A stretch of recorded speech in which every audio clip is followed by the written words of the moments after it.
नमस्ते दोस्तों, हम जा रहे हैं एक भजन गीत गावा। अच्छा लगी लाइक सब्सक्राइब कमेंट बॉक्स में जरूर बताएं। चारी कुआं चारी बेदिया पाटाई बैराम, चारी कुआं चारी बेदिया पाटाई बैराम। अपना ना पाटाई अपने नौवा से पाटाई बे, अपने नौवा से पाटाई बे। गाई कई भजनिया अपने राम का सुनाई बे, गाई कई भजनिया अपने राम का सुनाई बे। चारी कुआं चारी के बाबा गड़ाई बैराम, चारी कुआं चारी के लावा गड़ाई बैराम। अपना ना गड़ भाई अपने नौवा से गड़ाई बे, अपने नौवा से गड़ाई बे। गाई कई भजनिया अपने राम का सुनाई बे, गाई कई भजनिया अपने राम का सुनाई बे। चारी कुआं चारी कलश धरई बैराम, चारी कुआं चारी कलश धरई बैराम।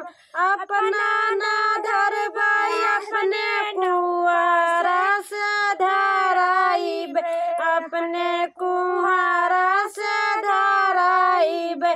गाई कई भजनिया अपने राम का सुनाई बे, गाई कई भजनिया अपने राम का सुनाई बे। चारी कुआं चारी फूलवा धराई बे राम, चारी कुआं चारी फूलवा धराई बे राम। अपना ना धर भाई अपने मालिन से धराई बे, अपने मालिन से धराई बे। गाई कई भजनिया अपने राम का सुनाई बे, गाई कई भजनिया अपने राम का सुनाई बे। चारी कुआं चारी पोथिया धराई बैराम, चारी कुआं चारी पोथिया धराई बैराम। अपना ना बात भाई अपने पंडित से बचाई बे, अपने पंडित से बचाई बे। गाई कई भजनिया अपने राम का सुनाई बे, गाई कई भजनिया अपने राम का सुनाई बे।